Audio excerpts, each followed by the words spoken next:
Pro Group Management. Workers' comp that works for you.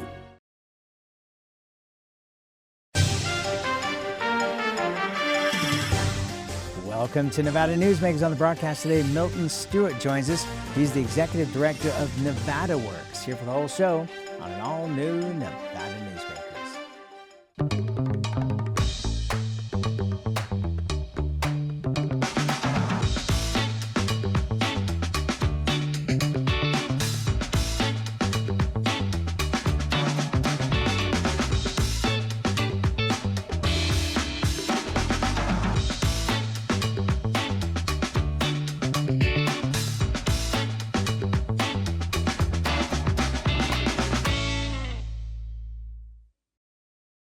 As you know, Reno is booming.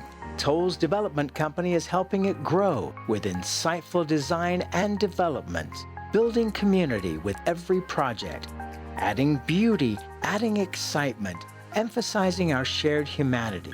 Reno is becoming bigger. Toll's development is helping it become better, more livable, more enjoyable. To learn more, go to tollsdevelopment.com. tollsdevelopment.com. Story County is leading Nevada. Home of the Tahoe Reno Industrial Center, Google, Tesla, Panasonic, and other world-leading companies. Story County provides thousands of tech, advanced manufacturing, and logistics careers for Nevadans. We're diversifying and driving Nevada's economy and generating millions in tax revenue and billions in economic activity across northern Nevada. Story County is leading Nevada's future. Like a traditional handmade basket, retail is woven into the fabric of life in Nevada. From big box to mom and pop, retail supports our communities in countless ways. Jobs for the disabled, team uniforms for kids, help for the elderly, and so much more. Retail employs over 1 in 10 workers. Retail supports Nevada, and we support retail. RANNV.org. This is Nevada Newsmakers with host Sam Shad, a no-holds-barred political forum. Now, from the Nevada Newsmakers broadcast headquarters, here is Sam Shad. And back on Nevada Newsmakers, we are pleased to welcome to the program for the first time Milton Stewart. He is the executive director of Nevadaworks. Pleasure to have you on the program, sir. Thanks for having me today. So, for those that may not know, please explain what is Nevadaworks. Nevadaworks is an organization that helps employers find employees and helps job seekers find jobs. And so we do that by working with employers to find out what their needs are. And we have a system whereby job seekers can find the resources that they need, upskilling, training, resume writing, anything that they need to be able to fulfill those jobs. So you're about to be put out of business by AI? Well, I hope not. I'm kidding. I'm kidding, of course. I think that there's an aspect to that, right? AI can help a lot of things, particularly when things are kind of repetitive and kind of tedious and those types of things. So I think there is an aspect of AI to what we're doing. But what we found, particularly during the pandemic, when we really had to limit that interaction with the public, once things open back up again, there's an appetite for folks, particularly when they're looking for jobs, or employers when they're looking for employees. That face-to-face interaction, there's a lot of value to that. No kidding. I think that this is the lost art, especially in sales, for example, where I just don't see where you can have any online interaction that will match a face-to-face situation. Or, it's like leaving a voicemail for somebody and saying, hey, if you want to buy my product, just give me a call. Well, that ain't going to work. Yeah, I think that gets borne out in all of our daily interactions, right? There are times when we like the fact that we're dealing with a computer, dealing with that situation where it's very transactional, right? But there are times when we enjoy the face-to-face and we're really looking for that high-touch, that eye contact type of interaction. All right, so we went through COVID, and in talking to young people in their early to mid-20s, you have conversations at this point that they feel the lost years. They feel the lack of relationships that they had to endure. What are you finding, how that reflects into what you're doing? Well, again, it's the human interaction. So we have a system, Employee NV, which is it's the online system where job seekers can post resumes and they can develop resumes and search for jobs, and where employers can post jobs and they can search the resumes and so on. Again, very transactional, right? Very not a lot of human interaction in that. But we also have an entire system throughout the state, the Employee NV hubs, where it's that physical manifestation of that, right? It's where we have people that can, and we have staff and partners that can interact with those individuals. And it didn't take long after COVID for when we reopened our centers for the traffic to pick right back up. And I think that's that human touch, that ability for the online, if that's what you're looking for, but also the ability to go in and talk to someone, that is almost innate, right? It's something that humans really look for, particularly a lot of times when folks are looking for employment, it's one of the lowest points, or could be one of the lowest points in their life. So a machine doesn't get that, right? Can't have that conversation, can't have that empathy like a person can. All right, so when we look at the unemployment statistics across the nation, Nevada ranks as one of the highest states for unemployment, which is amazing when every boss I talk to says, I need employees. What's the disconnect that's going on between employers and potential employees? Well, I think there's a few things going on there. Number one, the unemployment numbers are regional in nature as well. So if we look at Northern Nevada, most of the counties that in our area are less than 5% and hovering closer to 4%, even under 4% in some cases. Which is virtually no unemployment. Economically speaking, right? But if we look at Southern Nevada, Clark County, for instance, is 5.8, I think, 5.7, 5.8 was the last number. So that the fact that they're higher and they have a larger population kind of skews the entire state's unemployment figures in that direction. But when we talk about employers looking for that disconnect that you're talking about, it's employers looking for the right employees, right? For the employees that have the skills that they're looking for. And that's where we come in. Not everybody is born to understand how to operate a CNC machine or to how to what's a manufacturing machine, or how to provide healthcare services, right? So that's what we try to do, is have conversations with employers, businesses, and industry through our industry roundtables, where we sit around a table and we ask employers, and it's most fundamental, what are you looking for? What are the skills you need?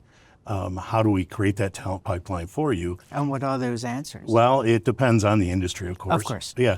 Well, there's a lot of, particularly in Northern Nevada, in this climate where you mentioned, where there are employers that are really scrambling to hire folks.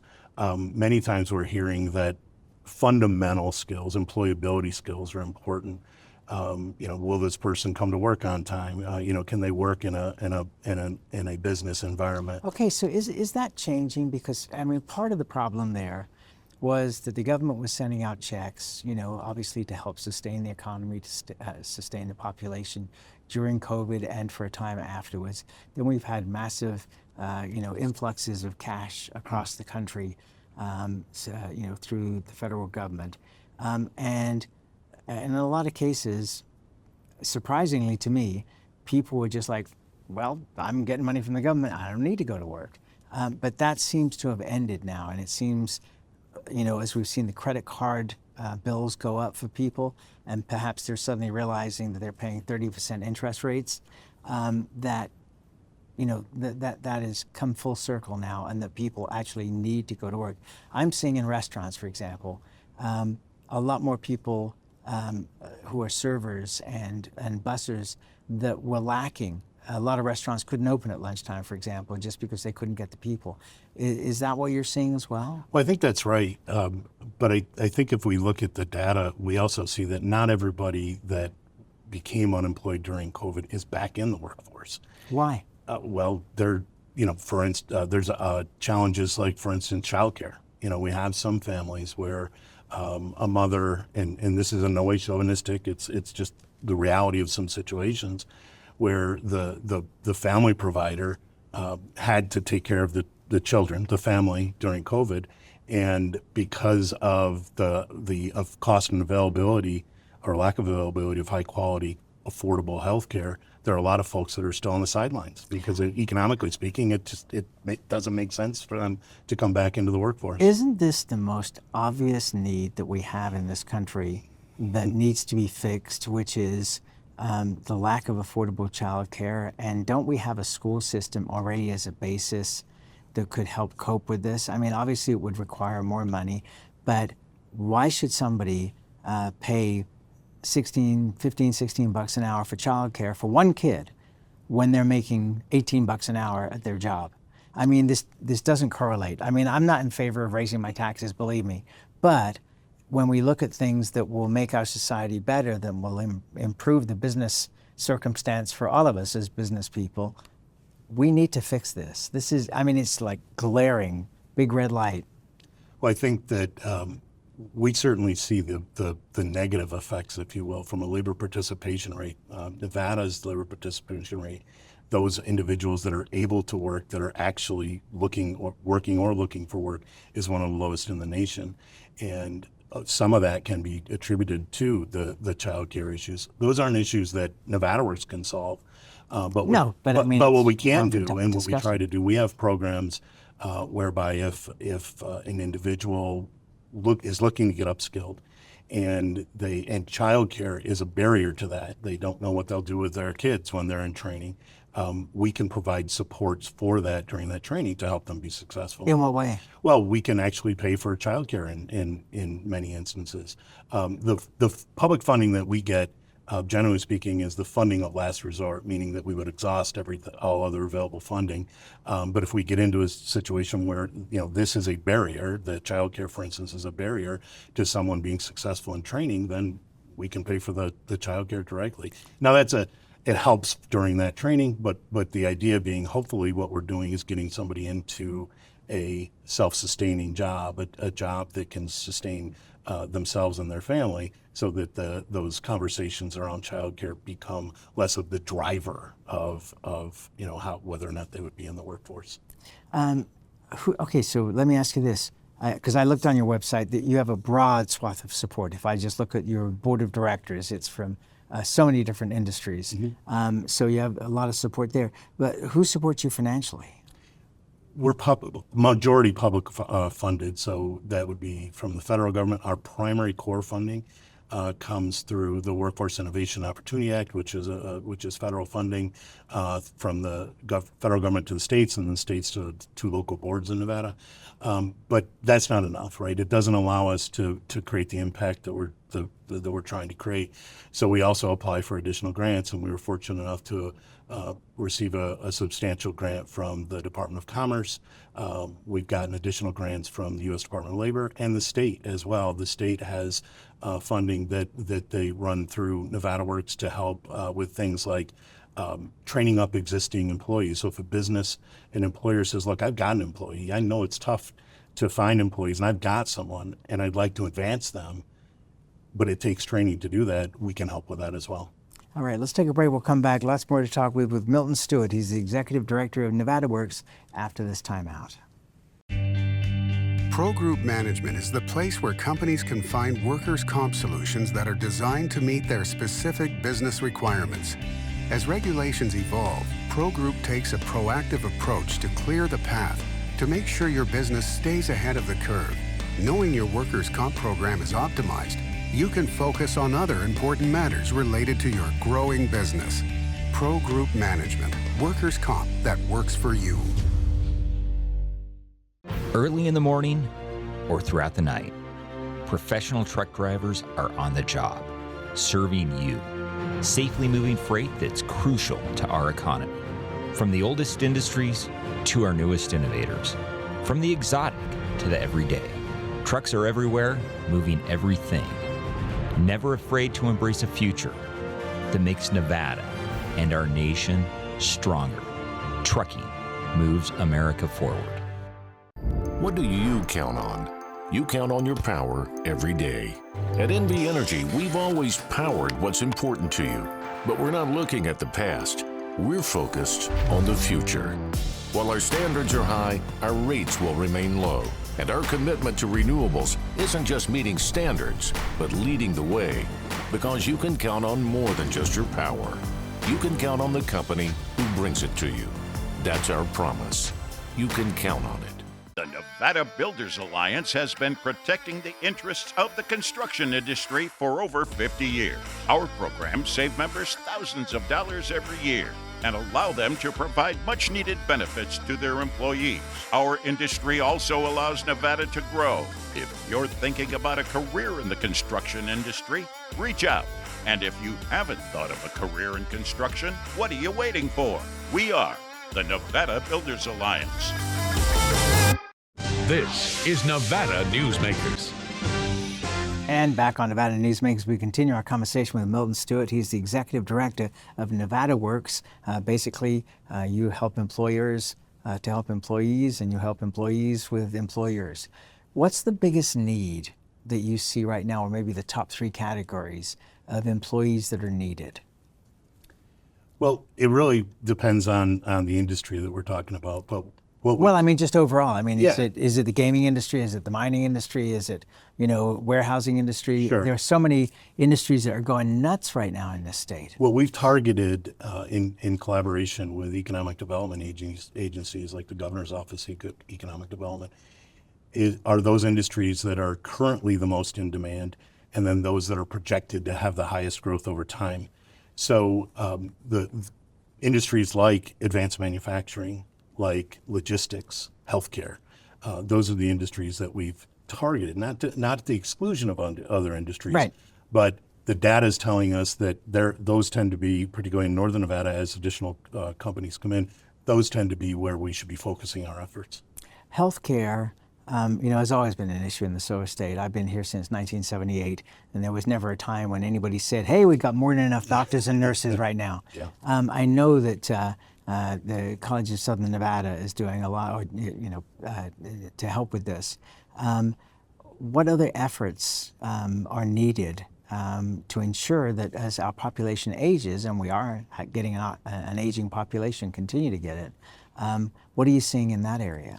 So what workforce development system does is create some career pathways, right? So you could start at the lowest rung of any industry and then theoretically get to the highest level of that. And healthcare is one of those as well. So what Nevadaworks and workforce development agencies do is really articulate that career pathway and then help folks on that career pathway. So in other words, we can take somebody and train them at that lowest level, that first rung of the ladder.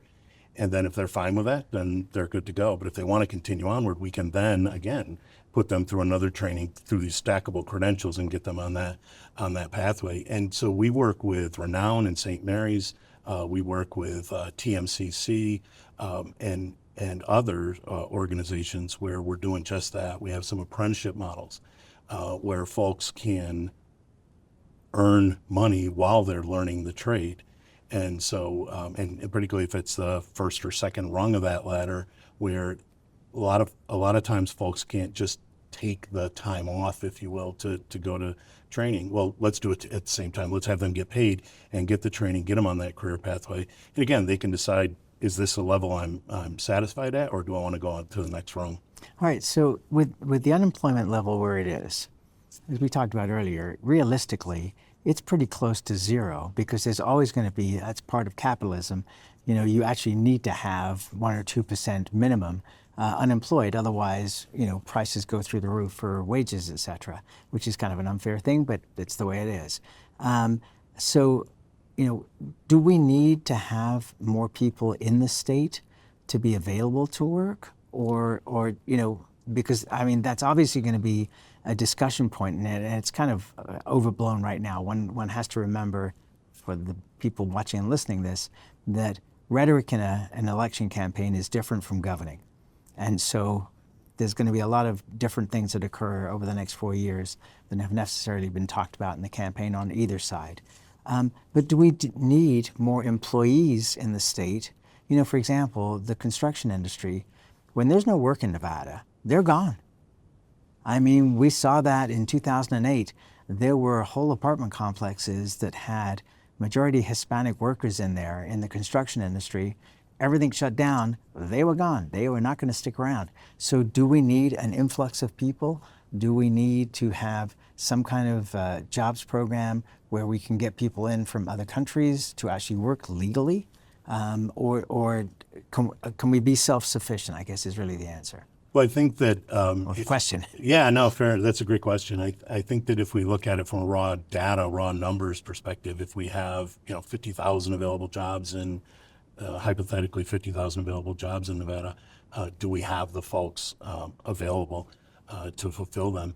And for Nevadaworks, whether or not there's a work program which would bring folks in with a visa or whatnot, that's if the federal government and when they do have those types of programs, we're happy to assist with them. But what we're really trying to do, when we're really trying to focus, is on around the margins. So in other words, those individuals, but for a little bit of assistance from upskilling and or some supports during training or upskilling, they're currently not in the job market. How do we get them in? How do we bring those folks that are on the margins of the labor workforce, and how do we bring them into it? And that's where we're focusing right now. Okay, and what is the willingness of those folks to actually take advantage of your system? Well, it varies on the individual, right? You had mentioned before that there are some folks that might be content to not have a job for whatever reason, or if they have the means, or if that's their lifestyle or what have you. But the reality is that there are a lot of people that have barriers, right? That don't have the opportunities, and that's all we're trying to do here. That's exactly what we're trying to do is create those opportunities. We're setting the table for those individuals to say, look, if the challenge for you is that you can't afford to go to training, if the challenge is that you need some supports while you're in training, we can help with that. We have a whole system with multiple partners out there. The Nevadaworks is a cog in the machine, right? Right, whereby we can provide those supports. But the reality is these aren't entitlement programs. There are some eligibility aspects to this, but eligibility doesn't necessarily equal enrollment. So for some federal programs, if you're eligible, you get that service, right? You get the TANF or whatever it happens to be. But with the workforce development programs, you have to have skin in the game, right? You have to be willing, you have to have the interests and aptitudes and the ability and the willingness to put in the hard work to make that happen. Well, I think that that's one of the most important things, is that with whether it's a government program or a private program, you need to have skin in the game. There are golf tournaments that charge people to be a volunteer, because when people would volunteer, they wouldn't show up. But if they paid $25 a day to go and be, a volunteer at the tournament, they showed up.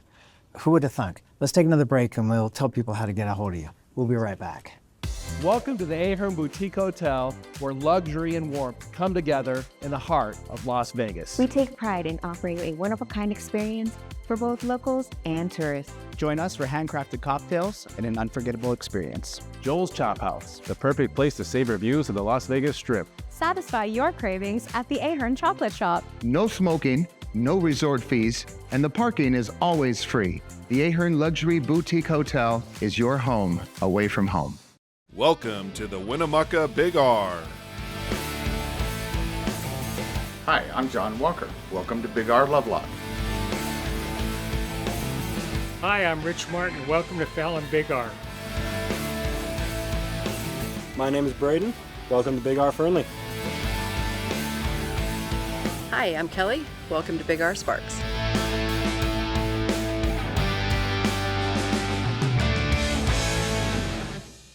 Here on 7 at 7, we're bringing you the local headlines in just 7 minutes. We've got you covered in the morning, evening, and for all breaking news, in between, and as it happens. Life is busy, and we don't waste your time. Join us for local news now streaming on our YouTube page. Fantastic cocktails and delicious food. It's a good time to eat. Over 500 hot slots, plus electronic table games. It's a good time to play. Player rewards and big-time jackpots. a good time to win. Ooh, your good time's a Tamarack. Save money and take transit. Did you know you can ride the bus all day for less than what it would cost you for a gallon of gas? Plan your trip now by going to rtcwashoe.com. This is Nevada Newsmakers. And back on Nevada Newsmakers, we continue our conversation with Milton Stewart. He is the Executive Director of Nevadaworks.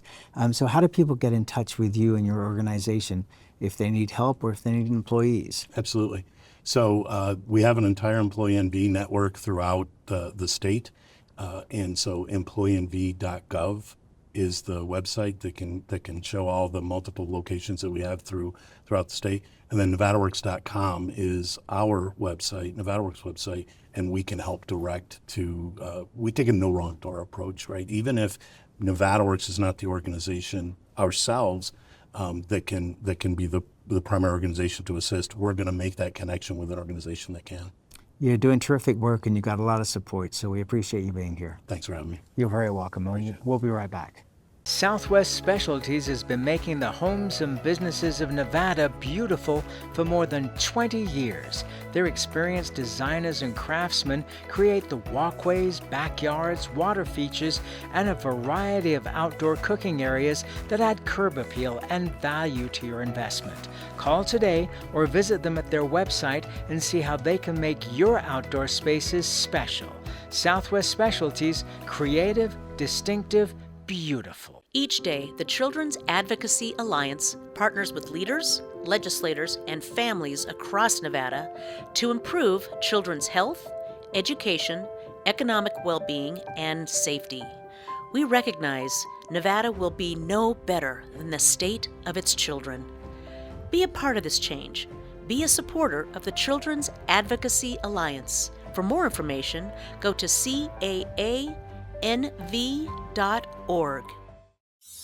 Imagine a magical garden that feeds Carson City's hungry and homeless, teaches our high school students agriculture, creates hanging floral displays to beautify downtown, and yet charges nothing. It's not magic. It's the Greenhouse Project. It's real, it's growing, and it needs your help. Go online to carsоncitygreenhouse.org so together we can grow it forward. For 50 years, Nevada Heating has been keeping people comfortable in their homes. At Nevada Heating, call the Do It Right guys and get the heat back on today. Call us today and we'll fix it today. That's the Nevada Heating way. Why freeze for days on end when Nevada Heating can get your furnace fixed today? Call us today and we'll fix it today at 323-5585 or schedule us on our website at nevadaheating.com. As always, you can watch Nevada Newsmakers 24 hours a day on various platforms, including television, radio, our website, audio and video podcasts, YouTube. If you want to find the show, you can find it pretty darn easily. And we cover politics, business, health, and education. Thanks for watching. We'll see you on the next podcast.